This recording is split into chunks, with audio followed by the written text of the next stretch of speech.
La première fois que l'on parle en langue, c'est le jour de la Pentecôte, Actes 2, 1, 4. Les apôtres ont partagé l'évangile avec les foules, leur parlant dans leur propre langue. Les foules étaient étonnées. Nous les entendons raconter les merveilles de Dieu dans nos langues, Actes 2, 11. Le don de langue consiste à parler dans une langue que l'orateur n'a jamais apprise afin de servir quelqu'un qui parle cette langue. Dans Actes 2, 1, 4, les apôtres ont partagé l'évangile avec les foules, leur parlant dans leur propre langue.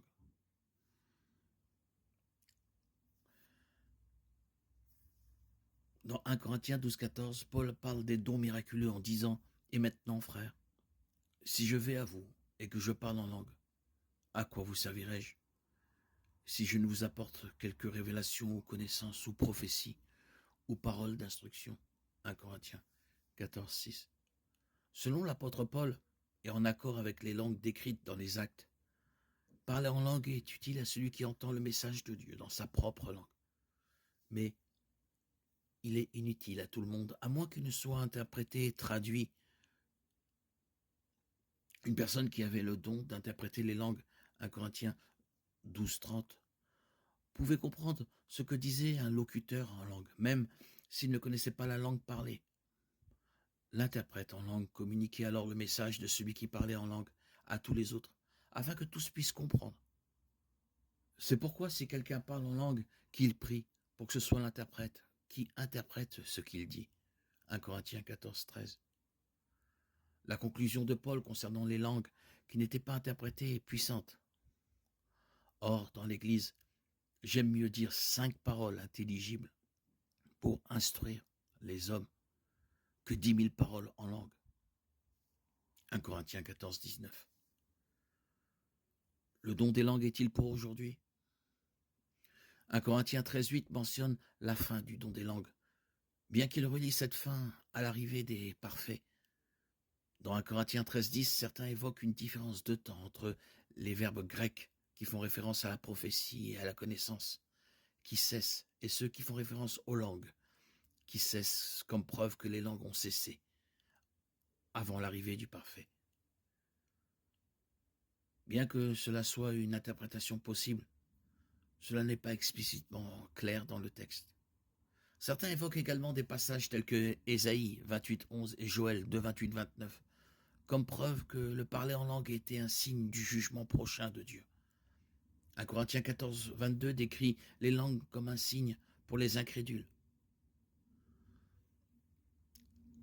En utilisant ce verset, certains exégètes soutiennent que le don des langues était un avertissement aux Juifs que Dieu allait juger Israël pour avoir rejeté Jésus-Christ comme Messie.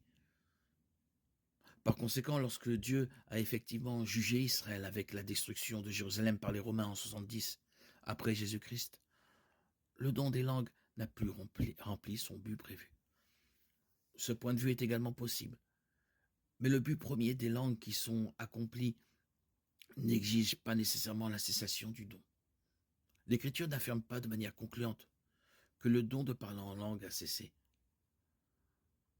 En même temps, si le don de parler en langue était actif dans l'Église aujourd'hui, il serait exercé en accord avec l'Écriture. Ce serait un langage réel et intelligible. 1 Corinthiens 14, 10. Il aurait pour but de communiquer la parole de Dieu à une personne parlant une autre langue. Actes 2, 6, 12. Il serait exercé dans l'Église en accord avec le commandement que Dieu a donné par Paul. Si quelqu'un parle en langue, que 2 ou 3 au plus parlent, un à la fois et que quelqu'un interprète. S'il n'y a pas d'interprète, ceux qui parlent se tiennent dans l'Église et parlent à lui-même et à Dieu. 1 Corinthiens 14, 27, 28. Ce serait également en accord avec 1 Corinthiens 14, 33, car Dieu n'est pas un Dieu de désordre, mais de paix, comme dans toutes les églises des saints. Dieu peut certainement donner à une personne le don de parler en langue pour lui permettre de communiquer avec une personne qui parle une autre langue. Le Saint-Esprit est souverain dans la diffusion des dons spirituels. 1 Corinthiens 12, 11. Imaginez à quel point les missionnaires pourraient être plus productifs s'ils n'avaient pas besoin d'aller à l'école de langue et étaient instantanément capables de parler aux gens dans leur propre langue. Cependant, Dieu ne semble pas faire cela. Les langues ne semblent pas se produire aujourd'hui de la même manière que dans le Nouveau Testament, malgré le fait qu'elles seraient extrêmement utiles. La majorité des croyants qui prétendent pratiquer le don de parler en langue ne le font pas en accord avec les Écritures mentionnées. Ces faits conduisent à la conclusion que le don des langues a cessé, ou est au moins une rareté dans le plan de Dieu pour l'Église aujourd'hui.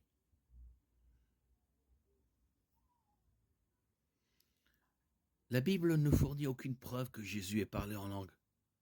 Beaucoup de gens voient aujourd'hui les langues comme une forme de parole inintelligible et surnaturelle. D'un point de vue biblique, le don de parler en langue se produit lorsque quelqu'un parle une langue qu'il ne connaît pas, afin d'édifier quelqu'un qui parle cette langue. Au baptême de Jésus, le Père a parlé du haut du ciel, en des mots que tous pouvaient comprendre. Mais nous n'avons aucune trace de Jésus parlant en langue à cette occasion ou à toute autre occasion. De nombreux partisans du mouvement actuel des langues supposent que Jésus a dû parler en langue. 1 Corinthiens 14, 6. Il aurait été logique qu'il le fasse lors de son baptême, lorsque l'Esprit descendit sur lui comme une colombe. Marc 1, 10.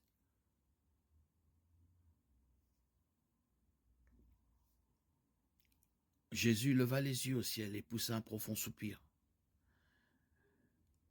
Cependant, un soupir n'est pas la même chose que le don surnaturel des langues. N'importe qui peut soupirer pour un certain nombre de raisons, mais ce n'est pas une preuve de la puissance de l'Esprit. Marc 8, 12. Marc 7, 34. Nous avons des traces de Jésus parlant en araméen, la langue la plus courante parlée en Israël à cette époque. Marc 5, 41 et Actes 26, 14. Il était très probablement familier avec l'hébreu et le grec, puisque ces deux langues étaient également utilisées. Mais si Jésus a jamais parlé avec une puissance naturelle dans une autre langue, la Bible ne le dit pas. Les langues, comme langage de prière, ne sont pas une interprétation probable de prier par l'Esprit. Romains 8, 26 nous enseigne, de même l'Esprit nous aide dans notre faiblesse. Nous ne savons pas ce que nous devons demander dans nos prières, mais l'Esprit lui-même intercède pour nous par des soupirs inexprimables. Deux points clés rendent très improbable que Romains 8, 26 fasse référence aux langues comme langage de prière. Premièrement, Romains 8, 26 déclare que c'est l'Esprit qui soupire et non les croyants. Deuxièmement, Romains 8, 26 déclare que les soupirs de l'Esprit ne peuvent être exprimés. L'essence même du parler en langue est de prononcer des mots. Cela nous laisse avec 1 Corinthiens 14, 4, 17, et le verset 14 en particulier. Car si je prie en langue, mon esprit prie, mais mon intelligence reste stérile. 1 Corinthiens 14, 14 mentionne clairement prier en langue. Qu'est-ce que cela signifie? Tout d'abord, il est extrêmement utile d'utiliser le contexte. 1 Corinthiens chapitre 14 est principalement une comparaison, un contraste entre le don de parler en langue et le don de prophétie. Le verset 2 à 5 montre clairement que Paul considère la prophétie comme un don supérieur aux langues. En même temps, Paul souligne la valeur des langues et déclare qu'il est heureux de parler en langue plus que quiconque. Acte 2 décrit la première occurrence du don des langues. Le jour de la Pentecôte, les apôtres ont parlé en langue. Ce chapitre 2 montre clairement que les apôtres parlaient en langue humaine, Acte 2, 6, 8. Le mot traduit par langue dans Actes chapitre 2 et 1 Corinthiens chapitre 14 est glossa qui signifie langue. C'est le mot à partir duquel nous obtenons notre glossaire anglais moderne. Parler en langue était la capacité de parler dans une langue que l'orateur ne connaissait pas afin de communiquer l'évangile à quelqu'un qui parlait cette langue. Dans la région multiculturelle de Corinthe, il semble que le don des langues ait été particulièrement précieux et important. Les croyants corinthiens étaient capables de mieux communiquer l'évangile et la parole de Dieu grâce au don des langues. Cependant, Paul a clairement indiqué que même dans cet usage des langues, il devait être interprété ou traduit. 1 Corinthiens 14, 13. Un croyant corinthien parlait en langue proclamant la vérité de Dieu à quelqu'un qui parlait cette langue, et ensuite ce croyant ou un autre croyant de l'Église devait interpréter ce qui était dit, afin que toute l'assemblée puisse comprendre ce qui était dit. La prière en langue ou parler en langue n'est pas ce qui détermine le salut. Un chrétien mature ne peut pas être distingué d'un chrétien immature parce qu'il parle en langue. L'existence ou non de la prière en langue, ou parler en langue en tant que langage de prière personnel, n'est pas un principe fondamental de la foi chrétienne. Ainsi, bien que nous croyons que l'interprétation biblique de la prière en langue s'éloigne de l'idée d'un langage de prière privée pour l'édification personnelle, nous devons reconnaître que beaucoup de ceux qui pratiquent ce genre de pratique sont nos frères et sœurs en Christ et méritent notre amour et notre respect.